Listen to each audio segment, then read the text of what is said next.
Good morning, America. We want to get right to Hurricane Milton. It is closing in on Florida right now. Officials in Florida are warning that time is running out for preparations and evacuations. We're also seeing the National Guard on the ground. They're trying to clean up the debris from Hurricane Helene as they prepare for the new hurricane. As Robin said, this is like the biggest mobilization ever in Florida. Yeah, the hurricane hunters, they took a flight experiencing firsthand the power of Milton, as you see right there.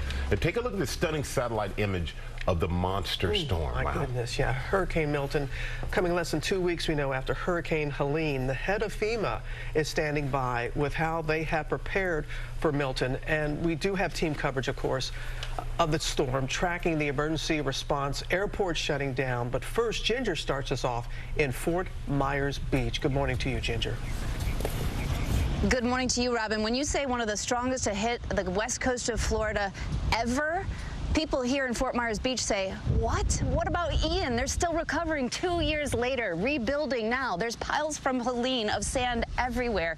This whole coast battered. And as we look at that satellite of that buzzsaw expanding as it approaches us for a late night tonight landfall, it's frightening.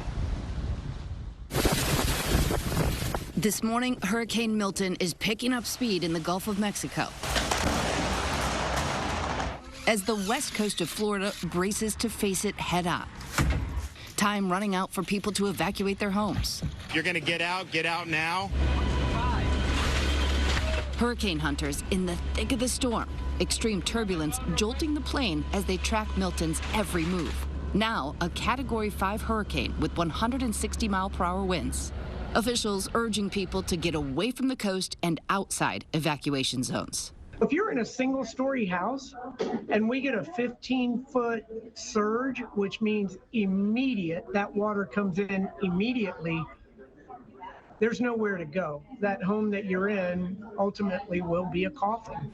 A local emergency currently exists. Authorities traversing neighborhoods warning folks to leave. The Sarasota County Sheriff's Office is calling for evacuation. For those escaping, many stuck in miles-long gridlock traffic. And speaking of long lines, to get gas was difficult, some stations running out. Milton is expected to make landfall as a Cat 3, bringing with it record-breaking storm surge up to 15 feet and up to 18 inches of rain.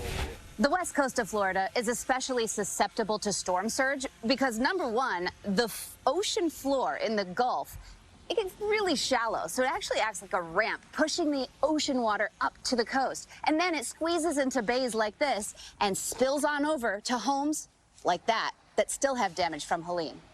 Debris from homes ravaged by Helene less than 2 weeks ago, now posing a serious threat of turning into projectiles. A massive effort underway to remove the debris, the state deploying 300 dump trucks to work around the clock tackling the towering piles. Some Floridians riding out the storm.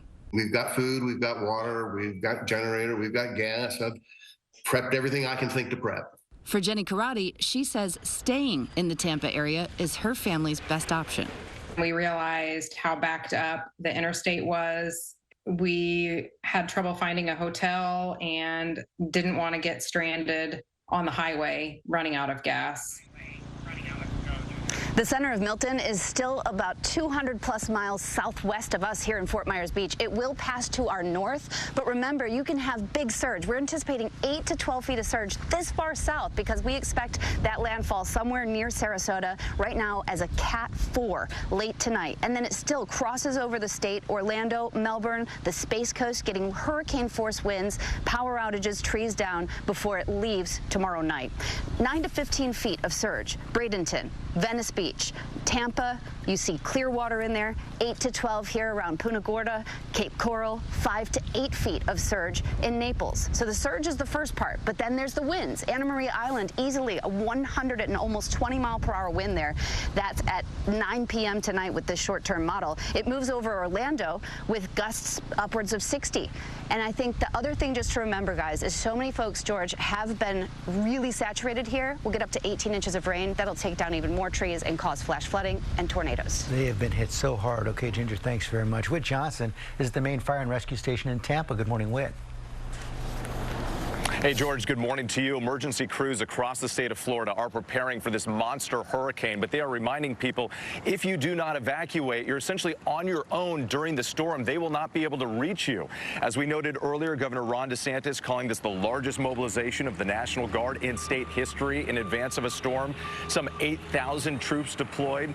Authorities also using Tropicana Field as a staging area, filling it with cots for first responders. 34 search and rescue planes are also on standby, and with widespread power outages expected, some 37,000 linemen are either in the state of Florida or on their way. So far, people appear to be heeding the evacuation warnings. Most of the families that we spoke with who rode out the storm during Hurricane Helene this time say they're getting out, not taking any chances with another potentially record-breaking storm surge. Michael? All right, thank you for that, Whit. And airports all over Florida are shutting down ahead of the storm. Eva Pilgrim is at Orlando Airport, which is closing this morning. Good morning, Eva. Good morning, Michael. Yeah, this airport is eerily quiet this morning, and that's because the last flight to leave here is going to leave in just a short amount of time. This airport is closing at 8 a.m. Tampa, Fort Myers, Sarasota, all of those airports closing yesterday. The airline's adding extra flights to help people get out of the area. United saying it booked 25,000 customers from the shuttered airports. American adding 2,000 extra seats. Those that aren't flying are driving, and we saw major traffic jams on the interstates. The shoulders on the highway opened as an extra lane, the tolls suspended, and now we are seeing gas shortages. Gas Buddy reporting more than 20% of gas stations don't have gas. That number is higher in Tampa, almost 50% of gas stations there. The governor sending 27 fuel trucks with police escorts to help get gas to some of those stations, and the ports here in Florida are beginning to close. So cargo and cruise ships for now, Robin, are being diverted. And that is totally understandable. All right, Eva, thank you so much. And joining us now is FEMA Administrator Deanne Criswell. Know all too well how busy you are right now and appreciate you taking the time to talk about us. Don't have to tell you about the potential magnitude of Milton. So what has FEMA done to be ready for it? Good morning, Robin.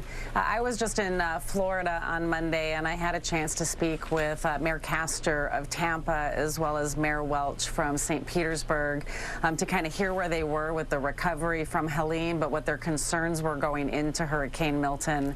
And so we are sending in additional resources to help supplement all of the stuff that Governor DeSantis has mobilized across the state. We have sent in additional search and rescue teams and assets to include airlift, high water vehicles. We're moving in commodities, food and water to be able to get into areas. We're bringing in power assessment teams so they can quickly help assess what areas and what critical infrastructure might need power restored fast. And then I've also put one of my National Incident Management Assistance teams right there in Tampa. So they are working side by side with the mayor's team so we can quickly mobilize these staged resources to help them with whatever their needs are right after the storm passes. It is such a joint effort with so many folks. And how difficult, though, was it to plan for this storm coming on the heels of Helene just a couple of weeks ago? Yeah, I mean, having two massive storms like this back to back certainly is not something we wanted to happen, but we've done multiple storms before. We plan for multiple scenarios like this. We have a layered approach to our staffing to make sure we can meet the needs of everybody that's still recovering from Hurricane Helene, but also make sure we have enough life-saving resources to support the state. And so we've been planning for this before it was even named as a storm and starting to move those people into the areas we anticipated what the potential could be. Yeah, you don't get ready, you stay ready there at FEMA. We know that about you, Deanne. Now, but your own daily operations briefing points to severe staffing issues at FEMA. Is there more that you can do to assure the public that you are prepared for this storm and others? Yeah, Robin, we have a layered approach to our staffing, and the numbers that we report in our daily operations briefing are just our disaster management staff. So we also have additional staff that aren't every day, day-to-day doing disaster-specific work, and so we bring them in and we repurpose them to come in and support the disaster response. But we also move people around from other open field offices to help support the immediate needs. But again, we're just one part of the team, Robin. We also bring in members from across the department through our surge capacity force. We also bring in the rest of the federal family to come in and support. We've done this before. We've done multiple events before. I'm not saying it's going to be easy, but we've planned for this. We've done this, and we're going to make sure nobody has needs, and we're going to keep people there to support them. That's very reassuring. And you see in our reporting that thankfully people are evacuating, but I grew up on the Mississippi Gulf Coast, and I know there are people who think they can ride out the storm at home. So what is your message to folks that are in the storm zone? You know, this storm is going to be like nothing they have seen before. And while you can ride out a storm and hide from the wind, you need to move away from the water. The water is what kills people, and nobody has to die from this storm. They just need to move out of the evacuation zone area into a place that it's going to be safe from the storm surge. I believe there's still time in some areas, but listen to your local officials. They're going to tell you what you still have time to do. Deanne Criswell, thank you very much. We know you have a busy day, busy days ahead of you, and appreciate you joining us. Please take care. Thank you.